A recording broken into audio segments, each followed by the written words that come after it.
ጌታ ቢል ለምንድነው ፕሮግራም አቋርጣችሁ የወጣችሁት? እኔ ጉዳይ ስላለኝ ነው። ምን አጋጥሞት ነው አባባ? አመሞት እንዴ? ልክ ነህ። ጌታ ገለጠልህ መሰለኝ። ህመምስ ሳሞኛል እንዴ አባባ? እረ ግራ ገባን። የዚችን ቤተክርስቲያን ሽማግሌ በቅርቡ ስብሰባ ጠርታችሁ ካልተወያየን ካልተነጋገርን የኔ ግራ መጋባት ወደ እናንተ ይጋባል። ምን ያልከን ነው አባባ?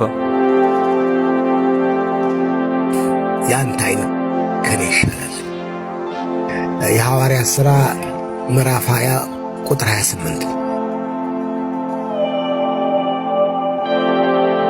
በገዛ ደሙ የዋጃትን የእግዚአብሔርን ቤተክርስቲያን ተጠብቋት ዘንድ መንፈስ ቅዱስ እናንተን ጳጳሳት አድርጎ ለሾመባት ለመንጋ ሁሉና ለራሳችሁ ተጠንቀቁ።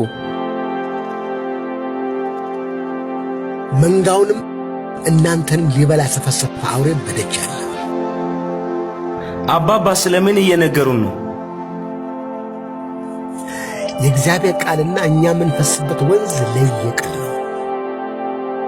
ክርስቶስ በጠንካራ መሠረት ላይ ያነጻትን ቤተ ክርስቲያን ከስሯ ምንግለው የራሳቸውን ዘር እየተከሉ አይኔ ይህን ማየት ይችላልን? አዎ፣ በጉባኤ ፊት እንዳንገስጸው እንግዳ መዳፈር ሆነብን። ታዲያ የምዕመኑን አእምሮ ከሰለበ በኋላ ኮንፈረንሱ ይለቅ ብለን ነው። ከብትህን ጅብ ቢነክሰው ከገደለው በኋላ አድነዋለሁ ትላለህ? የኔ ጥፋት ነው። መጀመሪያ ቀን ማስቆም ነበረብኝ።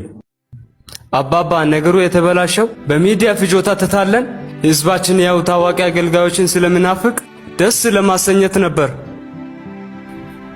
መንጋዎቻችንን በጌታ ነው እንጂ ፊተ ገብ በሆኑ አገልጋዮች ለማስጠበቅ በሞከራችን ለወደፊቷ ቤተክርስቲያን አደጋ እየጋበዝን ነው።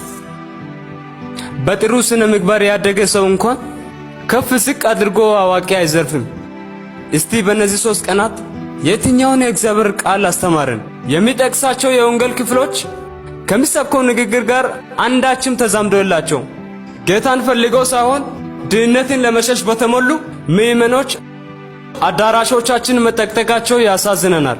ትንቢቱን ቀኑን ሙሉ የሚሰማ ሕዝብ እንዴት ወደ ቃሉ ማዘንበል ያቅተዋል? ፈውሱም በረከቱም በውስጡ ያለ። እናንተ የከፈላችሁት ዋጋ እነዚህ አረሞችን ለማሳደግ ከሆነ በጫካ በአውሬ የተበሉ የተሰደዱ ሰዎች ደም ይሞግተናል። በጣም ያሳዝናል። ለዚህ ነበር ባሌን ልጄን መስዋዕት ያረኩት።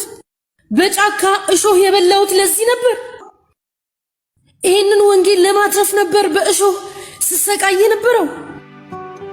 መሞትማ ከተማስ መሞት አንችልም ነበር እንዴ? ለመሞት ምን እዚህ አመጣ? ምን እንደዚህ ዋጋ አስከፈለን? እኛ እኮ ዋጋ የከፈልነው በደም ተወራርደን ለኢየሱስ ክብር ስንል ነው። ቀድሞ ነብይ ነበር፣ አሁን አልፏል። ይህንን አገልጋይ እንሸኘውና የአባቶቻችንና የዝን ዘመን የሚያቀራርብ አቅጣጫ ማስቀመጥ ይጠበቅብናል። አዎ አፈር ሳልንተራስ ዘመኑን የዋጀ የቀደመቿን ቤተክርስቲያን ታሪክ ያልተገነዘበውን ትውልድ ማዳን አለብን። በቅርቡ ስብሰባ ጥሩ፣ ያኔ የምናገረው አለኝ። አሁን ወደ ጉባኤያችሁ ተመለሱ። በሉ እንግዲህ ያላችሁትን ስብሰባ በቅርቡ ጥሩ፣ ያኔ የምታረጉትን አድርጉ። አሁን ግን ወደ ፕሮግራማችሁ ግቡ፣ እኛ እንሂድ።